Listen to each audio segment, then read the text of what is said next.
I'm curious, this confidence, where does it come from? Did you always have it, or did you have to prove it to yourself over time? I think you build it. You build it. So as you build yourself up in life, you start to believe that you can do bigger and bigger things. You know, maybe when you first start out, you're skinny or you're overweight, and then you get in shape and you think, you know what, maybe I can get that girl. Maybe I can get that job. And then maybe you start a business and you go from 0 to $1 million in revenue. Maybe I can go to 10 million. Maybe I can be ultra net worth one day. So generally, I think you earn confidence. You earn confidence through trusting yourself and going through certain things. And then new consciousness becomes available to you and new belief in yourself becomes available to you. So it's like unlocking it in a video game. Everybody starts off as a character. Mm-hmm. And you have a choice to make. Either you're going to go the route of building that character up over time and growing that confidence in the background along with all the other attributes that any, let's say, superhero would have. And then you start to become confident in the levels in the game that you can go. And for me, there was a lot of things I didn't know about the world when I started out. You know where I'm from. I didn't even have exposure to some of the things that I'm shooting for now. But I built my body first, and then I built my career, and then I started to build my network. And now I truly believe there's not much that I can't do if I want to achieve. And that's not arrogance. It's just I believe I can do it. What do you say to someone who has no confidence right now? How do they start building that up, and how long is that going to take? Well, first you have to accept that you have to earn your confidence. You know, are you confident in real estate, Graham? Fairly. But I doubt myself sometimes. You're confident that you could create a YouTube channel. You were confident that you could grow who Graham Stephan is because of the work that you put in. How many hours do you have to study to do those amazing YouTube videos you do? They're good. I would say I wasn't confident in the beginning, though. In the beginning, I was very self-conscious. When I started posting videos, I was like, I didn't tell a soul. Nobody. Yeah. No one. I told no one about that channel, not even my closest friends, families, girlfriend at the time, had no idea. Until I got like 15 videos under my belt, and I was like, all right, I could tell a few close people about these videos, and then we'll see what happens. So, yeah. Two things. Yeah. You had to do a massive amount of studying to be able to put yourself in a position to make the videos, one. Then you had to take massive action of actually shooting those videos and producing them in a way that you could be proud enough that you could take those to friends and family.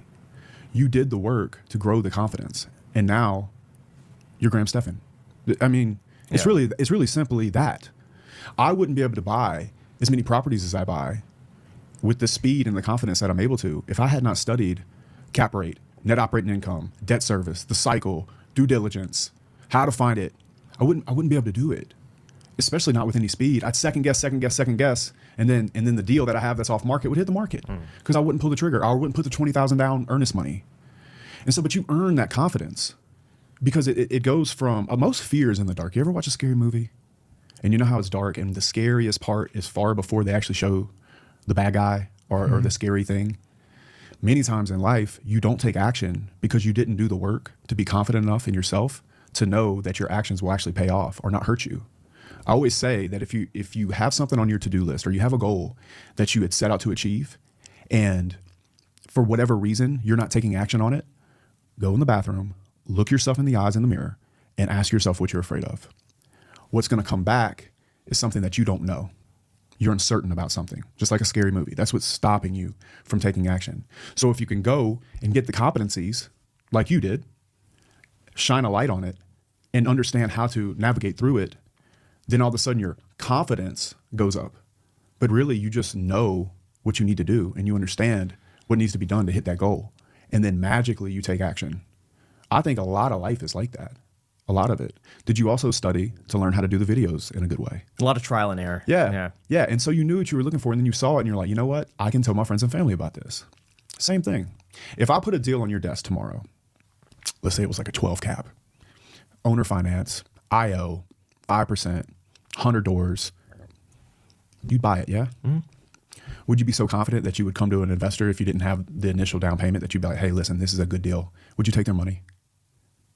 I mean, no, yeah. You would. Yeah. You would take it because you know. And it took you all those years to get yourself in a position where you can understand that. I can tell you, if we went outside in the hallway and I told those two camera guys that came with me, hey, I have 100 doors, 12 cap, here's the price, here's the debt service, IO. Both those boys would look at me like they had seen a ghost, and they'd be like, no, thank you. And until you tell them it's office space, and they're like, oh, definitely not. Yeah. But the point is that I could also walk in that hallway and say, hey guys, would you be interested in owning 100 doors that will change your life forever? They would both say yes. Most all entrepreneurs you meet, they're like, man, I want to get into real estate one day. They don't because they don't understand it. And if they didn't understand it and they knew exactly what they were doing, then they would follow through on some of those things, but they don't. And so is it this confidence that you get born with? I would argue no. I would argue that you build your confidence over time by earning it. And that work that you do makes you believe in yourself in a completely different way. And it comes off to the world as confidence. But really, it's a lifetime of work that puts you in a position to feel secure with yourself in a way that will allow you to move forward and do the things that you set out to do. That's it.